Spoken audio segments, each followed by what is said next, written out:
semuanya, sebelumnya perkenalkan nama saya Indah Putri Safina, mahasiswa Universitas Teknokrat Indonesia dengan NPM 224111074. Jadi di video kali ini, saya akan menjelaskan sedikit materi tentang analisis struktur modal. Oke, jadi yang pertama ada pengertian struktur modal.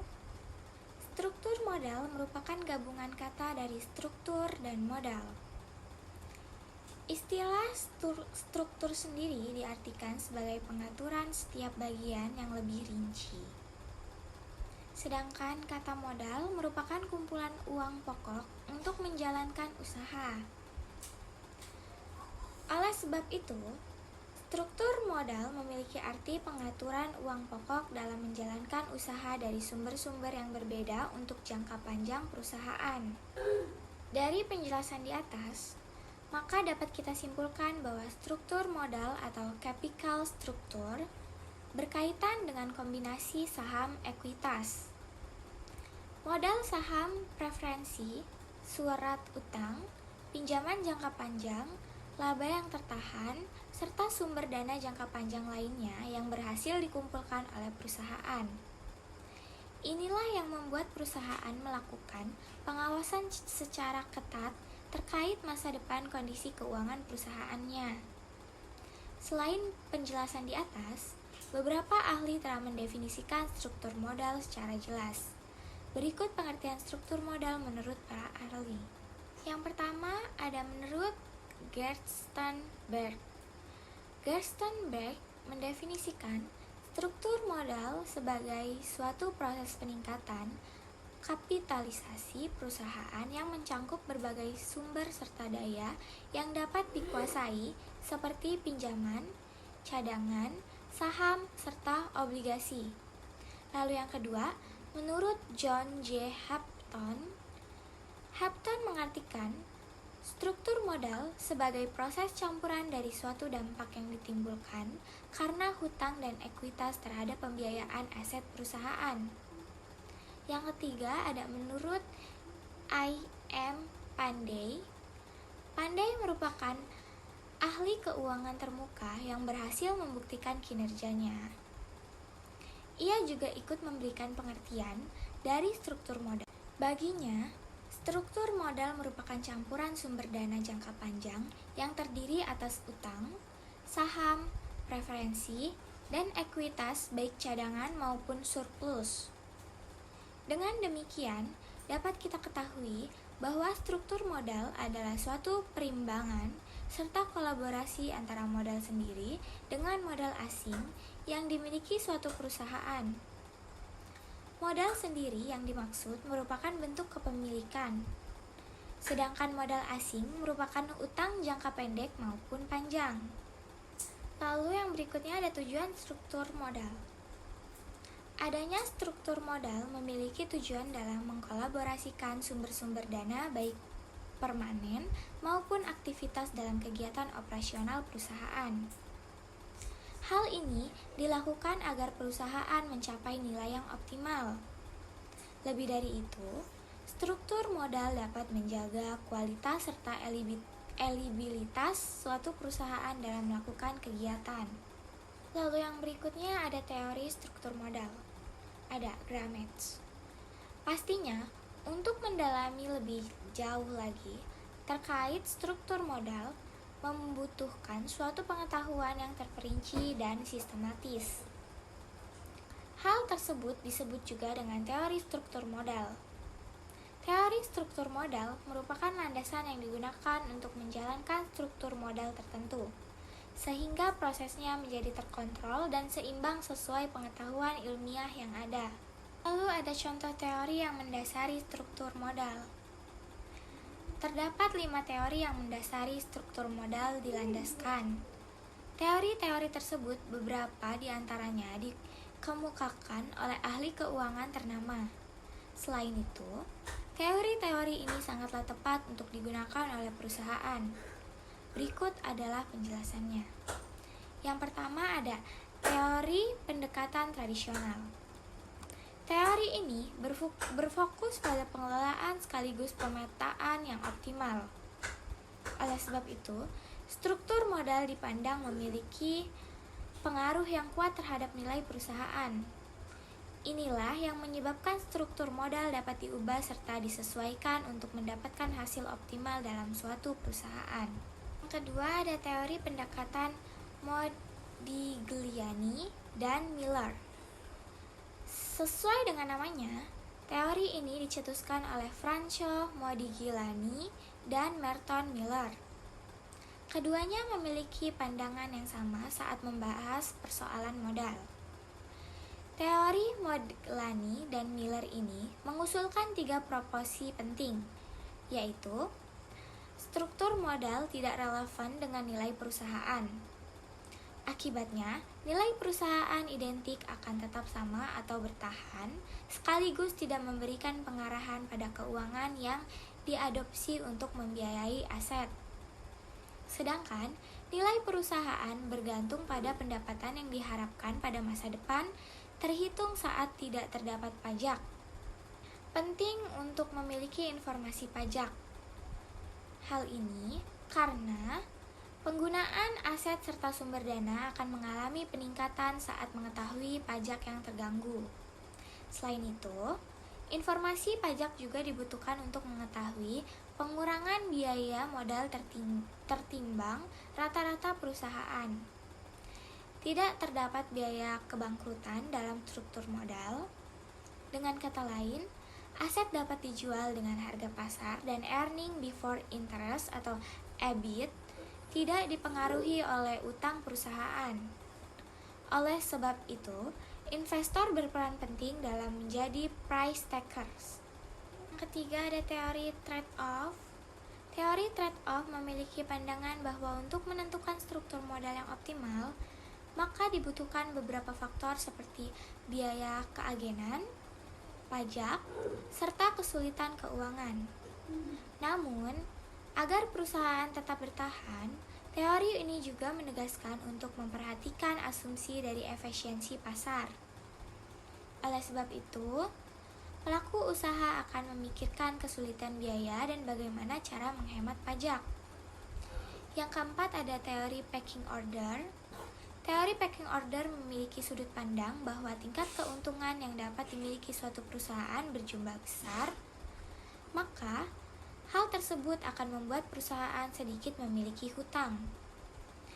Inilah yang kemudian muncul beberapa preferensi secara runtut pada teori pecking order. Berikut adalah penjelasannya. Ada perusahaan dapat memiliki pemasukan internal dari laba hasil usaha perusahaan.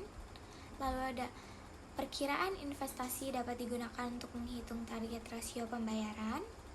Lalu, perusahaan akan memiliki cash flow yang besar daripada pengeluaran saat memiliki kebijakan konstan dari fluktuasi serta kesempatan investasi. Lalu, jika terdapat kondisi eksternal, maka perusahaan akan mengeluarkan surat berharga yang paling aman terlebih dahulu. Lalu yang kelima, ada teori asimetri informasi dan signaling. Teori struktur modal ini merupakan satu-satunya teori yang menyatakan bahwa anggota serta pihak dalam perusahaan tidak memiliki informasi sama terhadap terjadinya resiko. Ada 2 pandangan yang disampaikan dalam teori ini. Berikut penjelasannya di bawah ini. Meyers dan Majlouf menyatakan bahwa adanya perbedaan perolehan informasi antara manajer dan pihak luar, di mana manajer memiliki informasi lebih lengkap tentang perusahaan daripada pihak luar. Oleh sebab itu, proses utama dalam perusahaan adalah manajer. Signaling merupakan pandangan yang menjelaskan bahwa pengembangan modal yang terjadi akibat hutang merupakan sinyal yang disampaikan manajer pada pasar. Hal ini terjadi karena manajer berusaha untuk memastikan perusahaannya memiliki prospek yang baik. Dengan kata lain, peningkatan saham serta kesempatan investor yang terbuka luas. Faktor-faktor yang mempengaruhi struktur modal.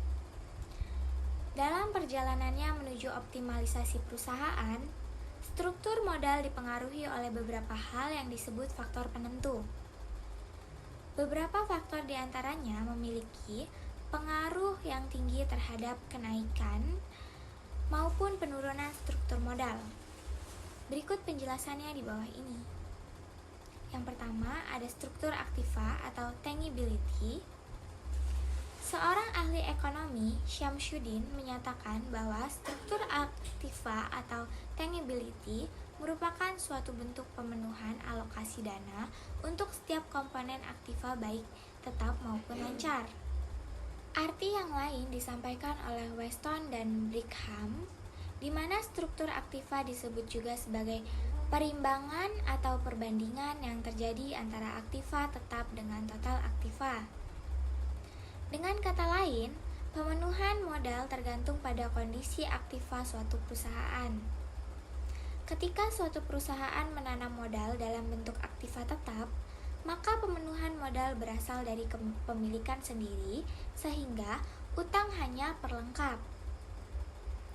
Sedangkan perusahaan yang aktif, lancar, lebih besar akan cenderung memilih utang sebagai pemenuh dana. Dari kedua contoh tersebut, dapat kita simpulkan bahwa aktiva sangat berperan pada struktur modal perusahaan. Yang kedua ada growth opportunity. Arti dari growth opportunity adalah sebuah peluang yang dimiliki perusahaan untuk tumbuh ke depannya. Namun, beberapa ahli mengemukakan pendapat yang berbeda, di mana growth opportunity merupakan titik balik perubahan aktiva yang perusahaan miliki. Oleh sebab itu, perusahaan akan cenderung melakukan investasi demi keuntungannya sendiri. Yang ketiga ada ukuran perusahaan atau firm size. Ukuran perusahaan sangat mempengaruhi struktur modal. Hal ini dikarenakan aktivitas yang dapat dilakukan untuk mengembangkan struktur modal terlihat dari kemajuan atau besar kecilnya suatu perusahaan. Dengan kata lain, bagaimana perusahaan tersebut tumbuh dan berkembang dalam pencapaian yang lebih tinggi. Perbedaan tersebut dapat dilihat dari kemampuan perusahaan itu sendiri. Misalnya, perusahaan yang besar akan lebih mudah dalam menentukan keuntungan sebanyak-banyaknya dengan keanekaragaman produk. Selain itu, akan lebih siap menghadapi krisis. Sedangkan perusahaan kecil rentan mengalami kebangkrutan jika melakukan hal tersebut. Lalu yang keempat ada profitabilitas.